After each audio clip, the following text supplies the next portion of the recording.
Oui, il était en vacances, les paysans ils ont des vacances maintenant. Ah oui, je t'emmerde. Le meilleur tracteur du monde, je pèse mes mots. Après, c'est une petite parole de paysans, hein. Et là, ils nous disent oui, par contre, les roues elles se desserrent. Ah ouais, super. Donc, il se fout de ma gueule le mécano ou quoi? Salut les mecs, donc là on est encore dans les préparations des blés. Aujourd'hui, qu'est-ce qu'on fait? On va nettoyer cette cellule. Donc là, cellule sécheuse, séchoir, voilà, il y a plusieurs dénominations. Il y en a qui appellent ça tout simplement un silo. Mais pour donc celle-là, elle a pour but de pouvoir du coup stocker et pouvoir sécher du grain. Donc je vais pas non plus vous expliquer comment ça marche dans les détails. Mais donc nous on la nettoie là pour pouvoir l'utiliser pour les blés. Et donc voilà, là le but ça va être de vraiment nettoyer tout ça nickel. Nous ce qu'on fait c'est qu'on a un petit coup d'aspirateur, pardon, je vais vous expliquer pourquoi. Donc ici voilà, donc j'explique rapidement pourquoi ce séchoir, pourquoi cellule sécheuse. En fait ça va venir servir à sécher du grain. C'est-à-dire que quand on moissonne du blé, il faut qu'il soit à moins de 15 d'humidité, sinon on peut pas le stocker correctement, ça va pourrir et enfin voilà, on peut pas le stocker. Donc avec cet outil là, j'ai envie de dire, on va pouvoir venir le stocker et le conserver une année au moins quoi. Donc là dans l'idée ici, désolé ça résonne hein, mais voilà, c'est plutôt propre. Enfin voilà, elle est pas vieille, hein, elle a une dizaine d'années, 2017 je crois qu'elle date, enfin bref. C'est pas le sujet mais voilà, là il commence à y avoir des petits points de rouille comme ça, avec un peu de merde qui s'accumule. Donc là l'idée en fait ça va être de venir avec un aspirateur et une petite brosse, voire brosse métallique j'ai pris si jamais ça se décolle pas, pour pouvoir vraiment décoller ça, pour maintenir en bon état la cellule quoi. Bon là c'est pour l'utilisation vraiment globale, je vais pas aller dans les détails etc. Après on voit que voilà, dehors j'étais en vacances donc j'ai pas passé le rotophile là, bref. Et pour tous ceux qui vont dire oui il était en vacances, les paysans ils ont des vacances maintenant. Bah oui je t'emmerde, j'étais en Espagne alors. J'ai droit non? Et pour ma défense j'y étais pas pendant 3 semaines, hein. J'y étais pendant une petite semaine. Petites vacances avant les moissons. C'est le seul créneau qu'on peut prendre réellement, on est bien, sinon c'est fin août, mais bon fin août avant la rentrée, ça pue un peu la merde, c'est pas des très bonnes vacances quoi. Enfin bref, c'est pas le sujet. Là, je suis en vacances pendant 2 mois. Le bac de français, c'est fini. Donc là, c'est dimanche, je viens de rentrer. J'ai mal au crâne parce que j'ai pas dormi. Mais c'est pas grave. Je me fais chier, donc on va faire quelque chose. Donc là, comment expliquer? Donc là, en fait, voilà, nous, ce qu'on fait, c'est qu'on aime bien nettoyer les choses quand même vraiment proprement. Il y en a où ils diraient que, bon, un coup de balai, ça suffirait. Et en vrai, quand t'as pas le temps, ça suffit. Mais là, on commence à avoir de la croûte un peu qui se forme comme ça, en bas du silo. Et donc, c'est pas top top. Donc là, l'idée, ça va être de venir avec un aspirateur, une petite brosse, voire une brosse métallique, de décoller tout ça. Et du coup, repartir sur vraiment quelque chose de propre où il n'y a pas de merde accumulée au fond. En même temps, c'est plutôt logique que les saletés s'accumulent là parce que la chaleur, elle vient sécher le grain par là, donc ça remonte ici. Donc ça envoie de l'air chaud et après du coup ça pousse vers là, donc il y aura de la poussière notamment qui s'accumule ici. Voilà, c'est logique. Voilà. Après on peut aller plus en détail sur comment ça marche, hein. Après moi je suis pas un expert, mais en gros là on a le manège qui tourne, qui vient, enfin comment dire, qui vient niveler et aérer le grain, j'ai envie de dire, faire en sorte que ce qui est en dessous vienne au-dessus et du coup ce qui est au-dessus vienne en dessous pour que tout soit mélangé et tout soit séché. Ensuite, après, c'est un système de vis tout simplement, hein. Là, on a une vis qui ramène le grain là quand c'est la fin du silo. On a la vis qui pompe là, ça va en dessous. Hop. Après, ça arrive là, tac, là-dedans, et après, ça va dans une remorque. Voilà.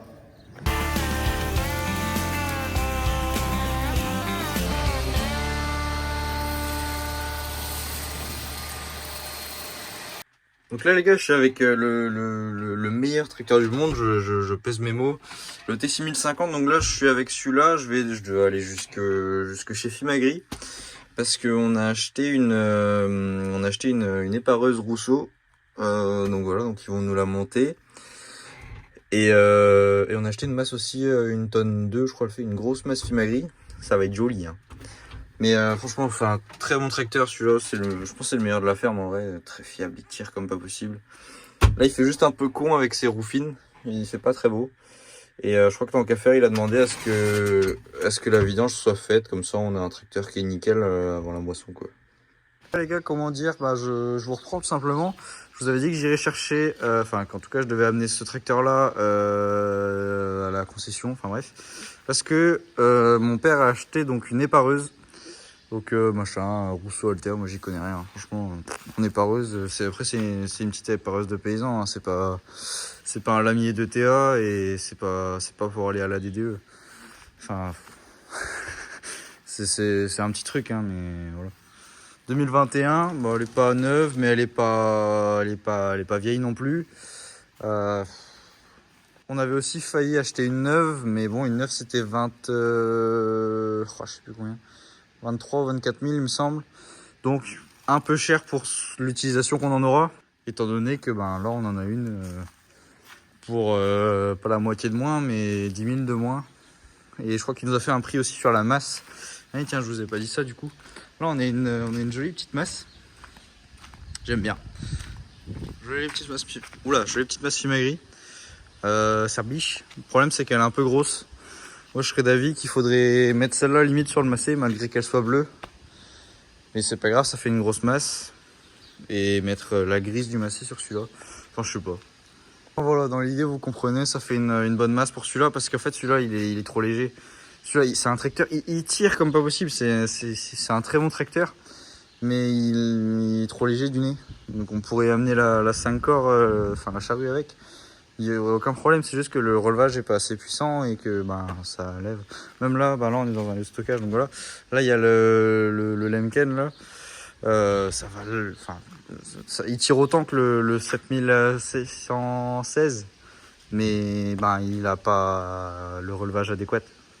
Enfin, bref, moi les derniers jours là en vrai j'ai rien foutu, mais pour vous donner une idée, donc nous chez nous ça moissonne de l'orge. Nous on a fait le choix de pas faire d'orge mais de faire que du blé en culture où tu ramasses l'été quoi, parce que comme ça on peut partir en vacances un peu avant de faire le blé et on n'est pas emmerdé avec l'orge. Et du coup là ils ont été chercher 200 tonnes d'orge je crois, donc je peux vous filmer le tas et les ensembles des remorques si vous voulez. Moi je trouve que ça biche un peu à la COP, c'est pas mal. Ah oui, et juste dernier point, ça m'a fait rire, mais en même temps pas trop non plus. Du coup on est allé chercher les pareuses parce que c'est Fimagri qui nous ont monté les pareuses et qui nous l'ont vendu. Et on nous a dit que les roues du tracteur étaient desserrées. En gros, pour vous raconter l'anecdote, on avait nous on avait changé nos... c'était quoi? Non, on n'avait pas encore changé les roues. Et j'étais en train de faire du rouleau et ça m'affichait plus la vitesse, donc impossible de passer les vitesses rapides. Donc capteur de vitesse mort, le mécano on l'appelle pour changer ça, machin. Et déjà c'est un mécano, il est marrant, il fait que gueuler. Enfin c'est pas péjoratif, mais il fait que gueuler. Enfin c'est marrant, il disait mais non, y a pas besoin de trop serrer, machin. Tu peux même les monter à la graisse, les écrous et tout. Bon, ok. Du coup ce qu'on fait, on monte. Donc là on a mis les pneus fins pour mettre le pulvé dessus machin, et là on va changer bientôt pour mettre les pneus larges pour la moisson. Enfin bref, vous comprenez de toute façon. Et donc là on arrive là-bas, ils nous disent oui par contre les roues elles étaient commencé à se desserrer quoi. Et nous on se dit ouais mais on n'a même pas monté à la graisse, hein, parce qu'on s'est dit quand même attends, on a toujours fait ça comme ça, serré bien, et enfin voilà. Et là ils nous disent oui par contre les roues elles se desserraient. Ah ouais, super. Donc il se fout de ma gueule le mécano ou quoi? Donc bon voilà, enfin je sais pas. Du coup voilà, je sais pas qui est-ce qu'il faut croire. On n'avait pas serré à balle parce que du coup voilà, on nous a dit que c'était bon, qu'après on se faisait plus mal aux épaules et au dos à changer les roues qu'autre chose. Mais du coup voilà, qu'est-ce qu'il faut faire, j'en sais rien. Donc bref, pour conclure, voilà, c'est joli, elle est très jolie cette masse, mais on va être obligé d'acheter un T7 275 pour mettre dessus, parce que là ça va pas, c'est même plus la même couleur, hein, voilà, bref, c'est pas le sujet. Du coup c'était juste pour vous dire que voilà, petite nouveauté, que dire d'autre, vous aurez des rushs de ça cet été, hein. De toute façon je vais passer une bonne partie de mon été à faire ça, et voilà. Donc là, voilà ce que je vous disais, donc là on a le stockage d'orge. Il y a 200 tonnes à peu près à la louche. Je sais pas exactement combien ils ont pesé à la COP, mais voilà, stockage à plat. On met pas ça en silo autour, en cellule, quoi que ce soit. Et ça va très bien comme ça. Enfin, on n'a pas le choix, mais ça me plaît pas forcément. Nous, on manque de place. C'est pour ça que vous voyez que l'autre côté là-bas, enfin, pour situer ceux qui ont suivi les vidéos avant où on faisait du chantier à l'intérieur, c'est pour ça qu'on est en train de rénover pour faire le stockage là-bas. Parce que justement là, l'hiver et etc., on stocke notamment la bétaillère ici. Et bah du coup là, elle est dehors parce qu'on n'a pas trop d'endroit pour stocker. Et enfin bref, voilà, il n'y a pas de place quoi. C'est voilà. Même là ici, en fait, dès qu'on aura du blé, ça va nous bouffer toute la place. Parce que là, du coup, on a les deux macets avec les deux Roland. C'est beau d'ailleurs, hein. C'est très joli. Du coup, voilà, donc là on met là, mais là il y aura du blé à chier de partout pendant la moisson. Je sais pas comment ça va être. Mais ouais. Et oui, d'ailleurs, tu vois, les paroisses, elle va servir à ça notamment. Broyer tous les trucs comme ça. On se disait, il faudrait mettre une bâche. Enfin bref, j'en sais rien. Et là, l'autre jour, ouais, je documente parce que c'est plutôt du format vlog. Hein. C'est pas moi qui ai fait les bêtises. Hein. Mais moi, j'ai cassé un sac comme ça l'autre jour. Justement en nettoyant le hangar. Et là, c'est mon parrain qui a fait la bêtise. Je le vois manœuvrer là, il arrive vite et tout. Je me dis, ouais, il est chaud parce que moi, j'aurais pas fait comme ça. Hein. Je serais pas allé aussi vite. Et je sens que la remorque, elle est un peu inclinée. Je sens qu'elle va trop vers là. Et d'un coup, je le vois réavancer. Et je vois qu'il tire la tronche et il met le frein à main. Et ben voilà, je savais, j'aurais pu prédire. Mais voilà, bref. Ça arrive, mais bon, je sais pas combien ça vaut. C'est en centaines d'euros un sac comme ça, quoi. Bon, voilà. C'est pas foutu, mais c'est ce qu'il y a par terre là. Là, ça va être baisé, quoi. Donc, bon, c'est pas top, quoi. Après, même là, voilà, on a du bois, il faudra qu'on amène. Je sais pas, est-ce qu'on brûle ou est-ce qu'on amène au recyclage ou quoi, j'en sais rien.